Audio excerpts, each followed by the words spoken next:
Hello everyone. तो आप सभी कैसे हैं? सभी को हरे कृष्णा, राधे राधे। तो देखिए, जैसा कि इसके पहले हमने आपको प्रैक्टिस सेट कराया था, तो उस प्रैक्टिस सेट में पहले हम आपको बता देना चाहते हैं कि जो प्रैक्टिस सेट है ये आपका 6 फरवरी 2023 का जो एग्ज़ाम हुआ था फर्स्ट शिफ्ट का, वो है। तो इसके पहले हमने 2 वीडियो में आपको 10-10 क्वेश्चन करके हमने 20 क्वेश्चन कंप्लीट करा दिया है। आज हम आपको 21 क्वेश्चन को लेकर चलेंगे और ये जो आपका पेपर है ये ख़त्म हो जाएगा 6 फरवरी का शिफ्ट 1 का, क्योंकि इसमें देखिए क्या है कि ये 30 क्वेश्चन तक है, तो ये ख़त्म हो जाएगा। इसके बाद हम दूसरा पेपर लेकर चलेंगे और आप कमेंट करेंगे तो हम आपको यहाँ पर ईवीएस का पेपर भी करवा देंगे। तो चलिए हम देखते हैं, फटाफट से पहले हम क्वेश्चन को देख लेते हैं। तो चलिए, तो देखिए, अगर आप चैनल पर नए हैं तो प्लीज़ चैनल को सब्सक्राइब कर लीजिए आप सभी, और बेल आइकन को भी क्लिक कर लीजिए ताकि मैं जो भी पढ़ाऊँ नोटिफिकेशन आप तक ज़रूर पहुँचे। और प्लीज़ अगर वीडियो अच्छी लगे तो वीडियो को लाइक ज़रूर किया करिए।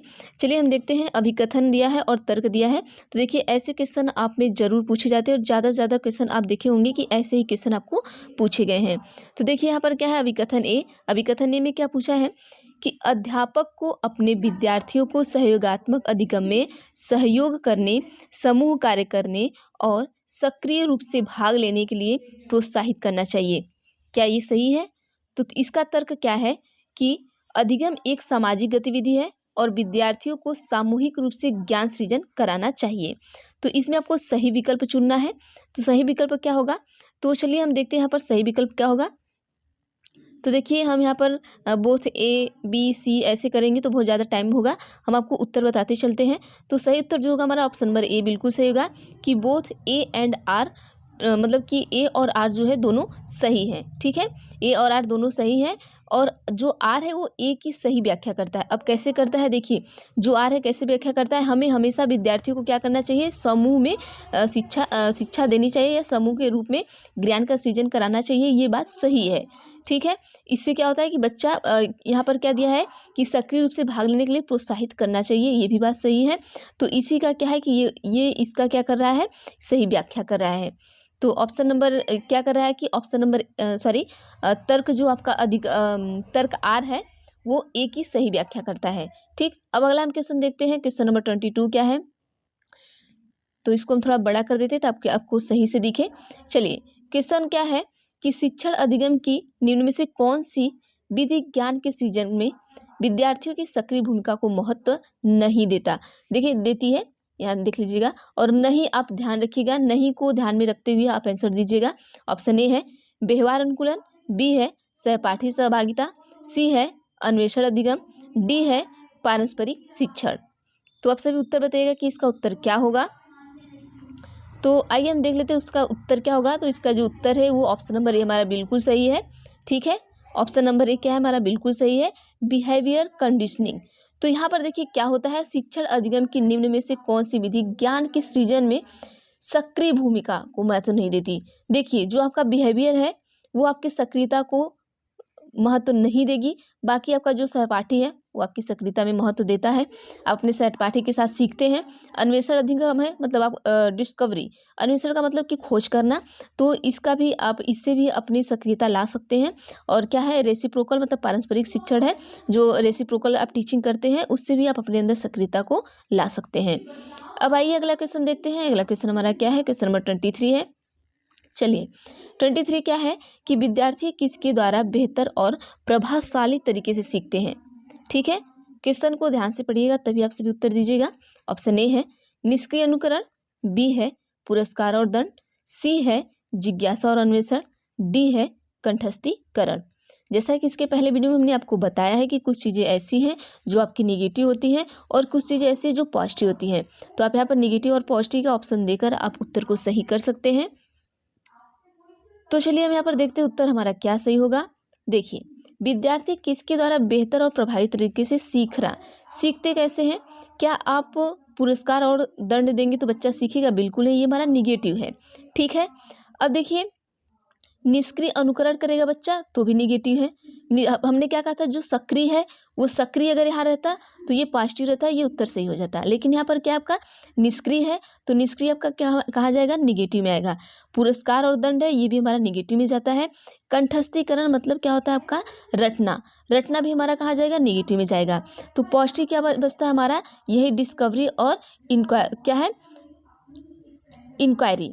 ठीक है, यही दो चीज़ें हमारी जो है, इंक्वायरी एंड डिस्कवरी, मतलब जिज्ञासा, जो आपकी जिज्ञासा है और जो आपकी अन्वेषण है, यही दोनों क्या है कि यही आपके लिए बहुत प्रभावशाली होते हैं आपके सीखने में। अब अगला क्वेश्चन हम देखते हैं। अगला क्वेश्चन है 24। चलिए एक सेकंड रुकिएगा आप सभी। चलिए 24 में क्या है कि निम्न में से कौन सा विद्यार्थियों की समस्या समाधान, देखिए समस्या क्या पूछ रहा है, समस्या समाधान कौशलों के विकास में बाधक है। ठीक है, अब देखिए ये आप सभी ध्यान दीजिएगा, किस कौशल में कह रहा है, समस्या समाधान, मतलब बच्चा क्या कर रहा है, अपनी समस्या का समाधान करना चाहता है, उसमें क्या हो रहा है कि कौशल के विकास में ये क्या है, बाधक है। तो इन चारों में से कौन सा बाधक है, तो ये देखते हैं। ऑप्शन ए है अनुरूपक चिंतन, बी है प्रक्रियात्मक स्थिरता मतलब फंक्शनल, और फिर क्या है, सी है बहुविध तरीकों से प्रश्नों का प्रस्तुतिकरण, डी है प्रासंगिक सूचनाओं पर केंद्रित होना। तो उत्तर दीजिएगा आप सभी, क्या होगा इसका। देखिए आप सभी क्या क्या करिए कि आप अपना एक रफ कॉपी लिया करिए, वहाँ पर नंबरिंग क्या करिए 1 2 3 4 ऐसे करके, ठीक है। फिर वहाँ पर आप ABCD लिख लीजिए, ठीक है। वहाँ पे मतलब पहले ABCD मत लिखिएगा, 1 2 3 लिख लीजिएगा। जहाँ पे अगर आपका उत्तर जो भी है, पहले आप अपने उत्तर को डालिए। जैसे यहाँ पर क्वेश्चन 1 2 3 कर दिए, ठीक है। अब क्वेश्चन ए का अगर आपने उत्तर ए दे दिया है, तो अगर मैं जो उत्तर बताती हूँ, अगर उत्तर ए सही है तो आप सही टिक कर लीजिए, अगर आपने ए को गलत दिया है तो यहाँ पर गलत टिक कर लीजिए। तो ऐसे पता चलेगा कि आपने 10 में से कितने क्वेश्चन सही किए हैं, ठीक है। अब चलिए यहाँ पर उत्तर हम देख लेते हैं क्या होगा इसका। देखिए अब विकास में बाधक पूछा है, ठीक है। तो अगर आप देखिए प्रासंगिक सूचना पर केंद्रित होना, अगर फोकस करेंगे किसी इंफॉर्मेशन पे, तो वहाँ पर ये बाधक नहीं होगा आपकी समझ, क्योंकि आप फोकस करेंगे तो आपकी समस्या का समाधान निकल जाएगा। अब अलग अलग तरीके मतलब बहुविध तरीका मतलब अलग अलग तरीके से अगर आप किसी भी प्रॉब्लम को सॉल्व करेंगे तो वहाँ से भी आपका प्रॉब्लम सॉल्व हो जाएगा, ठीक। ये आपका प्रॉब्लम सॉल्विंग है, यही पूछा है, ठीक है। तो आप यहाँ आराम से देख सकते हैं, इंग्लिश और हिंदी दोनों पढ़िएगा। अब देखिए इंग्लिश में मैं बता देना चाहती हूँ कि आप अगर प्रॉब्लम सॉल्व करना चाहते हैं तो इसमें से आपको ऐसा क्या है जो आपको प्रॉब्लम सॉल्व करने में प्रॉब्लम करेगा, ठीक है। प्रॉब्लम सॉल्व करने में क्या करेगा, प्रॉब्लम करेगा। तो अब देखिए ये दोनों तो करेंगे नहीं, अलग अलग तरीके से हम प्रॉब्लम सॉल्व करेंगे तो हमारा जल्दी हो जाएगा, ठीक। अब हम देख लेते हैं अनुरूपक चिंतन, ये भी हमारा नहीं करेगा, ठीक है। अब ये तीनों नहीं करेंगे तो बचा हमारा कौन, ये बचा फंक्शनल फिक्सिडेसनेस। मतलब देखिए कोई चीज़ अगर हम फिक्स कर दिए हैं एकदम कि हम इसके बाद आगे जाएंगे ही नहीं, तो हमारे प्रॉब्लम सॉल्व कभी भी नहीं कर सकता है, ठीक है। प्रॉब्लम सॉल्व करने के लिए हम अलग अलग से मल्टीपल वेज में हम क्या करेंगे, जाएंगे, तभी हमारे प्रॉब्लम सॉल्व होंगे। तो अगर हम किसी चीज़ के लिए फिक्स हो गए हैं कि हम बस यहीं तक रहेंगे, आगे नहीं जाएंगे, तो हमारा कोई भी प्रॉब्लम सॉल्व नहीं होगा, ठीक है। इस तरीके से क्वेश्चन को समझ के करेंगे तो आपके कोई भी क्वेश्चन गलत नहीं होंगे। अब आइए हम देखते हैं क्वेश्चन नंबर 25। 25 में क्या है, थोड़ा छोटा कर लेते हैं। देखिए सीटेट का यही प्रॉब्लम है, कोई क्वेश्चन बहुत बड़ा हो जाता है तो वहाँ पे क्या होता है, फिर ऑप्शन दिखना प्रॉब्लम हो जाता है। अब आइए हम देखते हैं क्या है हमारा क्वेश्चन नंबर 25 की विद्यार्थियों द्वारा ग्रहित वैकल्पिक अवधारणाएं अध्यापकों द्वारा किस प्रकार संबोधित की जानी चाहिए। ऑप्शन ए है वैकल्पिक अवधारणाओं की कोई चर्चा किए बिना अनदेखी की जानी चाहिए, बी है विद्यार्थियों को किसी भी प्रकार की वैकल्पिक अवधारणाएं साझा करने की अनुमति नहीं देनी चाहिए, सी है विद्यार्थियों को अपने विचार साझा करने के लिए प्रोत्साहित करना चाहिए और इन पर समग्रता से चर्चा करनी चाहिए। अब ऑप्शन डी क्या है हमारा, ऑप्शन नंबर डी भी देख लीजिए आप सभी। डी है कि विद्यार्थियों को वैकल्पिक अवधारणाओं पर विचार करने के लिए दंड मिलना चाहिए। तो अब देखिए क्वेश्चन आप सभी देखेंगे और उत्तर देंगे। चलिए तो हम अब उत्तर दे लेते हैं आपको, देखिए उत्तर क्या होता है, तो आइए हम देखते हैं। तो देखिए इसका जो उत्तर होगा ऑप्शन नंबर सी हमारा बिल्कुल सही होगा। अब कैसे सही होगा हम उसको भी आपको बता देना चाहते हैं। चलिए देखिए यहाँ पर क्या होता है कि विद्यार्थियों की गृहित वैकल्पिक अवधारणाएं, अध्यापकों को किस प्रकार संबोधित करना चाहिए। तो अगर आप एक अध्यापक हैं तो क्या करेंगे, किस तरीके से संबोधित करेंगे, आपको क्वेश्चन ये पूछना चाह रहा है। तो देखिए ऑप्शन नंबर सी हमारा सही होगा बिल्कुल यहाँ पर, कि क्या करेंगे कि विद्यार्थी को अपने विचार साझा करने के लिए क्या करेंगे, उन्हें हम प्रोत्साहित करेंगे कि आप अपने विचार को साझा करिए हमारे साथ या लोगों के साथ साझा करिए, जिससे क्या होगा कि बच्चे में एक अलग तरीके से उनमें क्या आएगा,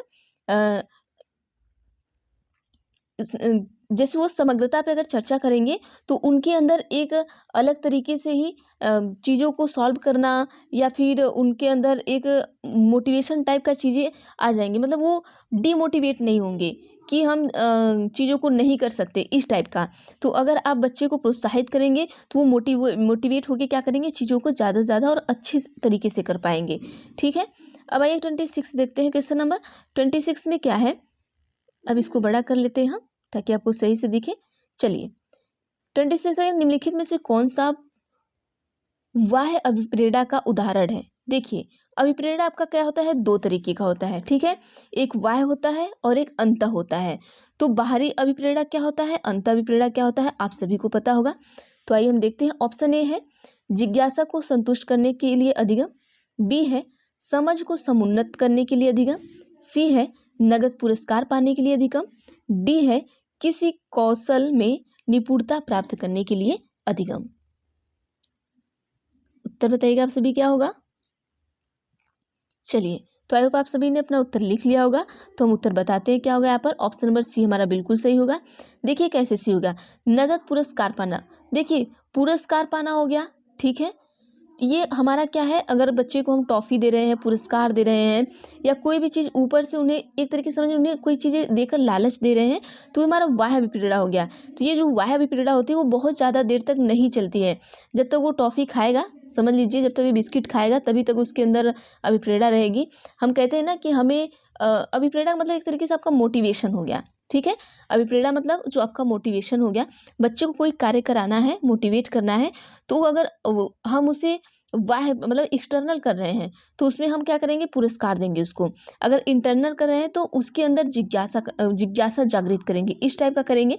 जैसे आप हैं, आप में अगर मोटिवेशन, आपको अपने अंदर मोटिवेशन लाना है तो आप अगर अंदर से मोटिवेशन लाएंगे तो ज़्यादा बेहतर होगा, और बाहर से मोटिवेशन वो ज़्यादा सही नहीं होता है क्योंकि वो ज़्यादा देर तक नहीं चलती है। तो ये बच्चे में जो हम बाहर से मोटिवेशन देते हैं तो उन्हें पुरस्कार देते हैं इसी तरीके से। तो हमें कभी भी बच्चे को बाहर से मोटिवेट नहीं करना चाहिए, ज़्यादा से ज़्यादा कोशिश करना चाहिए कि बच्चे को हम क्या करें, अंदर से मोटिवेट करें ताकि वो अच्छा करें। क्वेश्चन नंबर 27 क्या है, अब आइए देखते हैं। चलिए क्वेश्चन नंबर 27 है कि सायमा अपनी असफलता के लिए योग्यता में कमी को उत्तरदायी ठहराती है। ठीक है, और योग्यता को एक स्थिर रूप की तरह मानती है। बार बार असफलताओं का होना उसमें किस प्रकार की भावना का विकास करेगा। ऑप्शन ए है जिज्ञासा, बी है असहायता का सीखा हुआ भाव, सी है गर्व, डी है आशा। तो आप सभी उत्तर बताइए क्या होगा यहाँ पर। चलिए देखिए हम यहाँ पर देख लेते उत्तर क्या होगा और क्यों होगा, कैसे होगा। ऑप्शन नंबर बी हमारा बिल्कुल सही होगा। देखिए वो क्या करेगी, हेल्पलेस महसूस करेगी। ठीक है, असहायता का सीखा हुआ भाव उसमें आएगा क्योंकि वो बार बार क्या कर रही है, बार बार योग्यता की कमी को उत्तरदायी ठहरा रही है। ठीक है, तो यहाँ पर क्या हो गया, योग्यता की एक स्थिर रूप की तरह मानती है, जो उसकी योग्यता है उसको एक स्थिर रूप की तरह मानती है। तो उसमें क्या होगा, इस प्रकार किस प्रकार का भावना तब आएगा उनमें, असहायता का सीखा हुआ भाव आएगा उनमें। ठीक है, अब 28 क्वेश्चन देखते हैं क्या है हमारा। देखिए यही प्रॉब्लम है सीटेट का, कभी इसको छोटा करिए तो कभी।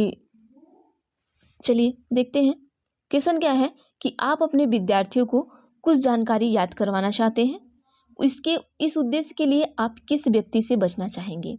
ठीक है, आप व्यक्ति ने युक्ति से बचना चाहेंगे।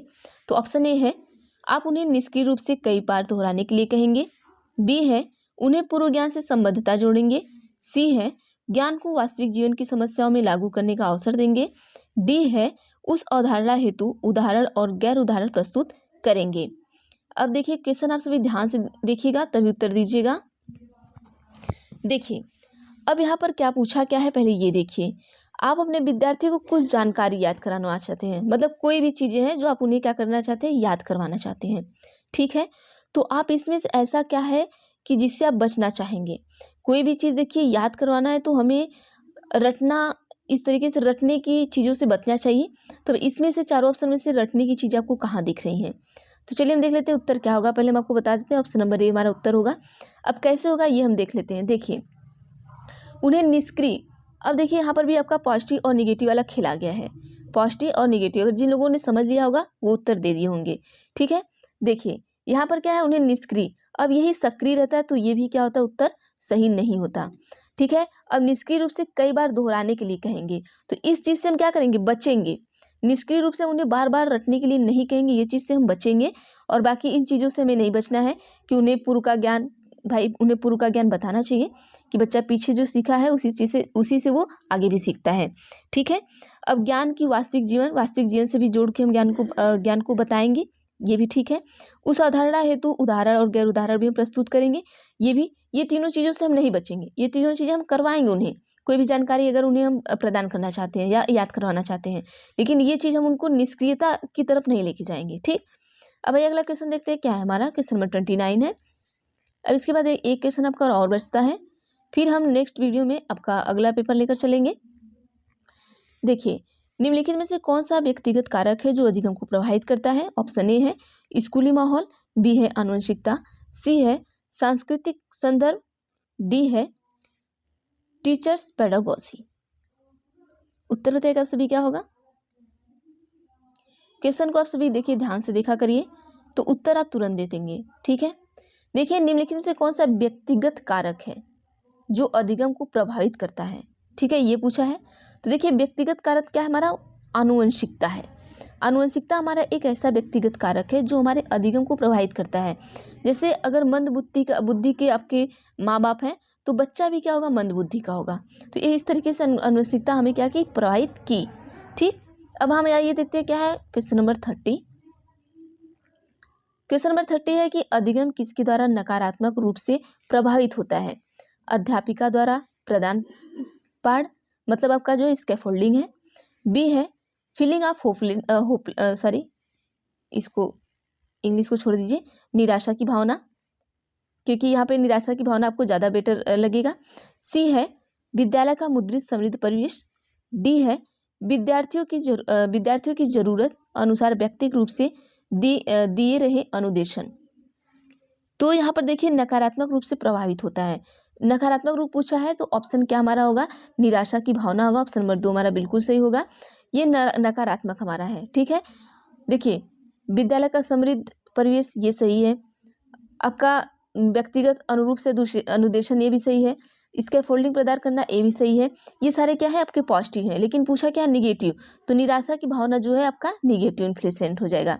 ठीक है, अब तो चलिए आपके आज के लिए बस इतना ही, बाकी हम अगले वीडियो में देखेंगे।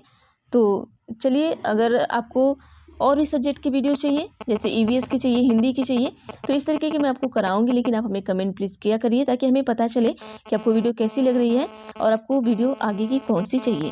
तो थैंक यू एवरीवन आप सभी को।